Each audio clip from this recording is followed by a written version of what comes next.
Hi everyone, thanks for watching. My name is Miranda and I have been wanting to start a YouTube channel for a while now. I've kind of fallen in love with YouTube. I love watching people's vlogs, how-to videos, and I find myself just constantly looking things up on YouTube. And I decided that I've been thinking about it for way too long and I just need to start. So last night I kind of got over the fear of not knowing what to say and decided to just go for it, and decided today I was going to do my first video. So that's what I'm doing. I think one of the things that was holding me back from starting was just needing a reason to say something. And I guess that reason came in me getting sick, which sounds very strange probably to many people, but I have a disease called cystic fibrosis, and I'm really open about it. Most people that are in my life know that I have cystic fibrosis. And basically what happened is this nasty cold thing that's been going around kind of got the best of me, basically. I had a little cough going on, and that cough, I went on some oral antibiotics to try to get rid of it as fast as I could, but it didn't work. So I talked to my doctors, it was 2 Fridays ago now, and basically said, hey, this is how I'm feeling. I feel like my cough is getting worse. What do you suggest? And they talked to me and basically said they've had lots of patients coming in that are sick, and they suggested that I get a jump on it and just go full force, get IV antibiotics so that I can beat this before it gets worse, basically. Which I know to some people, IV antibiotics kind of sounds like a big deal. Unfortunately for me, that is something that I usually go on a round of IV antibiotics probably 2 or 3 times a year. Obviously I try to not as much as I possibly can, but sometimes unfortunately my body just says, sorry, we've got to do something strong to get rid of this infection. So that's what I had to do. That was on Friday. And so we scheduled for me to go in on Wednesday to the doctor.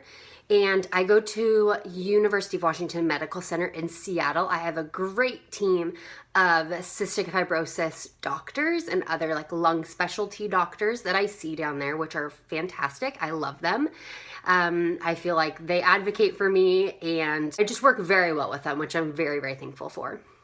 So I went in on Wednesday, and I always go in and I get a pulmonary function test. They're PFTs, which basically allows us to always measure how my lungs are doing. So it's a lung function test. And my goal obviously is to be at baseline or above.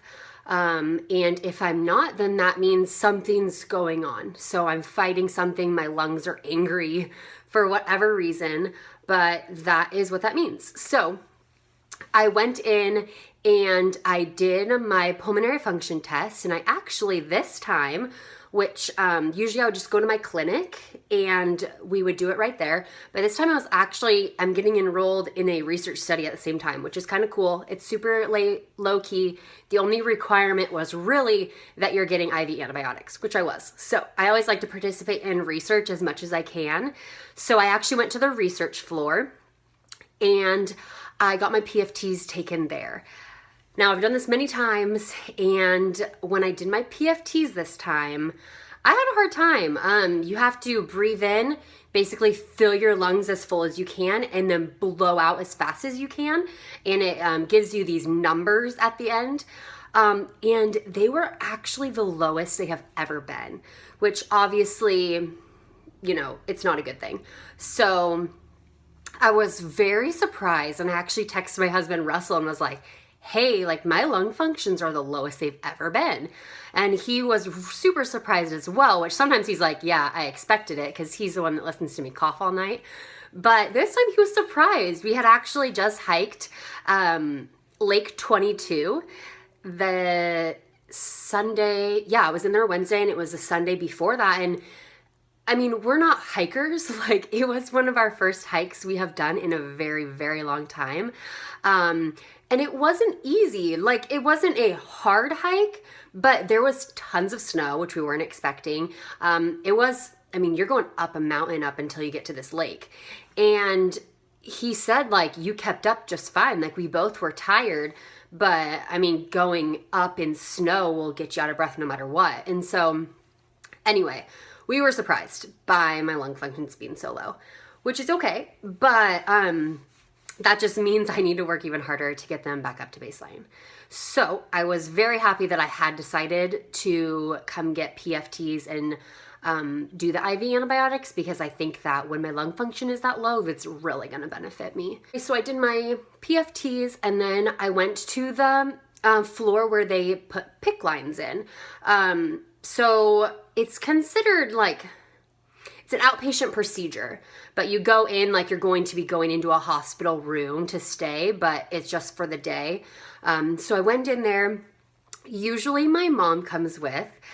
She's my little nurse that comes and asks all the right questions, knows what I need. You know, she's been through everything with me. Unfortunately, it is tax season, and I work at a tax office, a family-owned like tax office. And during tax season, she also works. So we could not both be gone from the office. And so she had to stay. And I had a friend, Heidi, from Bible study take me, and I was so thankful. She was so sweet and so helpful the whole time. So that was really nice of her to be able to do that for me.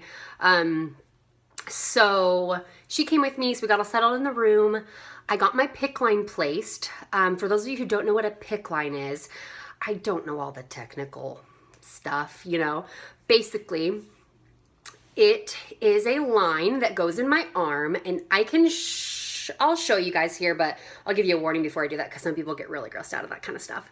But it's a PICC line. It's a very, very thin tube, I guess, that goes in my arm, and then it goes all the way up and basically ends at the heart, so that when you infuse the antibiotics, they're going into your heart and immediately being dispersed all over your body. So it's really effective. There's no needles involved. I can be at home, do my own antibiotics. I can live a normal life. I'm working, and it makes it really convenient for something that could be extremely inconvenient, which is great. So I'm all about that.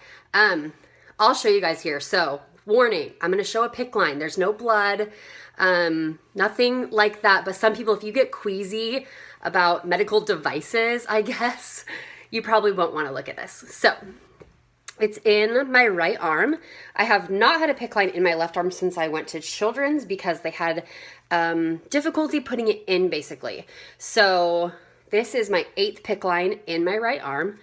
And so you can see right here, I hook up the antibiotic to this, so it just like twists on. Again, no needles involved. And then I'm able to do a syringe, and over 8 minutes I do my medication. So here's the PICC line. It goes right here, and where this little patch is, it goes into my arm. And you can't really see it, but it gets very, very, very tiny. So it's super, super thin. No needles. It doesn't hurt, thankfully. I've had PICC lines where they've kind of hit nerves, and it's very painful, but I have, honestly, I think this might be the best PICC line I've ever had.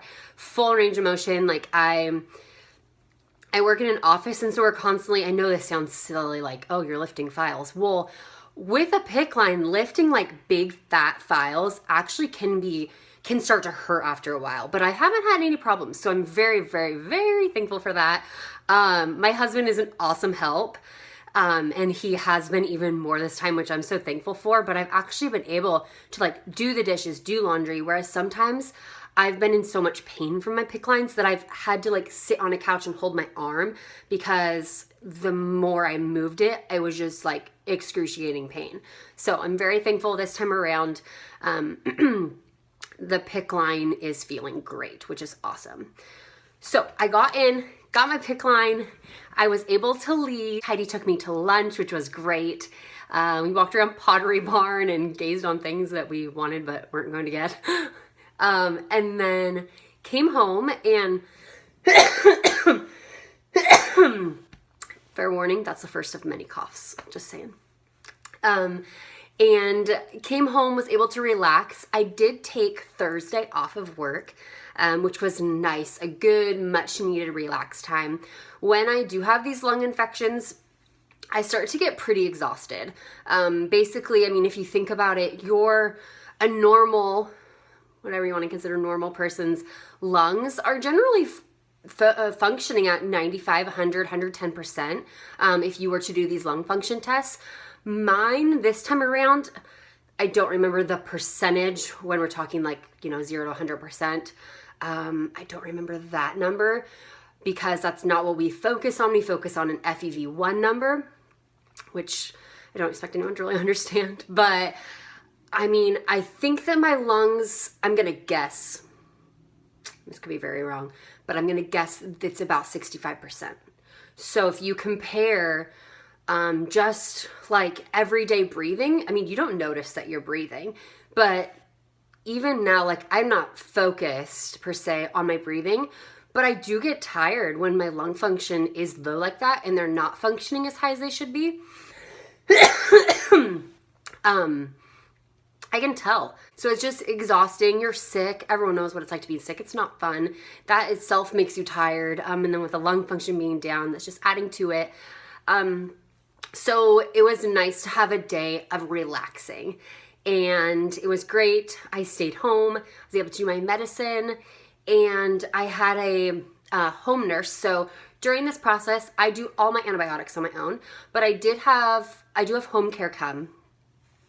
So home care is just a nurse that comes and does a dressing change for me and does weekly lab draws to make sure all my levels are in check, the antibiotics aren't doing something bad to my body, checks my vitamins, just that kind of stuff. So they come and they actually do a dressing change the next day because when you first get a PICC line in, there's a pressure dressing, and so it's like basically making it so that it won't bleed. And so the next day they have to change that or it could get infected. So they just take the tape off of it and basically put new tape back on it and clean it all up. So it's super awesome. They come to my house and do that, which is great. And yeah, so it's really convenient. The nurses are amazing. I love them. I've loved every nurse I've ever had. I'm very thankful. And so they did that on Thursday. And then on Friday, I went into work. I went in late, but I did stay, got some stuff done, which felt good. It's a little stressful when it's this busy not being at work. So it was nice to actually go in, make sure like I had all my things done for the week. And then this weekend, Russell and I were able to relax. It was probably the most relaxing weekend we have had in a very long time. It was awesome. Russell works nights, so I have your typical like 9 to 5 schedule, and he works 2 o'clock until 10:30, but his crew is often on overtime, and so then he's working until 12:30 at night, and so he's not home until 1:15. So we really cherish our weekends together, and it was great to be able to just relax, spend time together, and just talk about life, and it was just fun. So I would say that I am definitely feeling much better. I had a nasty, nasty wet cough. I'm definitely improving from there. I still do have a little bit of a cough, but overall, the antibiotics are definitely working, and I'm very thankful for that because I want to be on them for as short of term as I can. Generally, I'm on them for 2 weeks. Unless my lung function hasn't improved enough, then I would add another week of antibiotics. It's my goal to not have to do that and to be done at 2 weeks. These specific antibiotics that I'm on, so I actually started off taking 2 antibiotics and now I'm only on 1. The reason that happened is tobramycin, the first antibiotic, has very, very potentially bad side effects, basically. The biggest one is hearing loss. So I've gotten a baseline hearing test so that if I ever do suspect that I do have some hearing loss, we'll have something to measure it off of. But regardless, that wouldn't be good. There's many, many other side effects. I'm not going to list them, but there's a bunch of things that basically could happen. The past 3 times I've been on IV antibiotics, this being the 3rd, I get lip tingling and a tingling that's like in my cheeks, but I can feel it the strongest in my lips. And I don't know if it's because you're talking, so you're just very aware of your lips. But it definitely isn't a good feeling. And the doctor that happened to be on call this time, when I had told my home care nurse, like, hey, yeah, as soon as I do my Toby, an hour and a half later, this lip tingling starts. She called UW. She needs to report that to them, just to let them know, hey, this is what's going on with Miranda. So she did that, and my doctor called and said, hey, it's not worth it to me for you to keep continuing on this drug if this is a potentially bad side effect. So we're just gonna stop it. So I actually only did 2 doses of tobramycin, and then I was done. My other antibiotic I'm on, Ceftaz, is 3 times a day. So while I'm trying to get better and get my energy back up and rest as much as I can, I do have to do this antibiotic by hand. It's over an 8-minute time period, 3 times a day. So I'm doing that at 8 a.m., 4 p.m., and midnight. I am a night owl, so I stay up and I get to see Russell since he's not working overtime, so it's actually nice. But it still is every 8 hours I'm doing this antibiotic that's super strong. It is tiring me out for sure. And then you're on this schedule it's inconvenient, but it is what it is. You know, it could be so much worse. I know that. So I'm thankful that it's not, but still at the same time, it is every 8 hours. So I'm just on that one antibiotic now and hoping that the antibiotic by itself is still gonna do the job in getting these lung functions back up to where they should be. So that's kind of what's been going on with me right now. Thank you so much for watching, and I definitely plan to keep you guys updated on how I'm feeling. The next step, basically I have an appointment on the 1st, and I will find out then how my lung functions are, if I need to continue treatment, or if I'm at a place where I can stop and then just continue with my normal treatments that I would usually be on. So that's the plan for now. Thank you for watching. I really appreciate it. I hope you guys learned something from this. Just so you know, I do plan to do a video more about what CF actually is. It's not something that I want to include in this video because there's a lot to cystic fibrosis, and I'd love to get more in detail so you guys can understand where I'm coming from and what I deal with every day. So thank you so much for watching. If you want to stay tuned and hear my next update, make sure you hit subscribe and like this video, and I hope to see you guys soon. Thank you.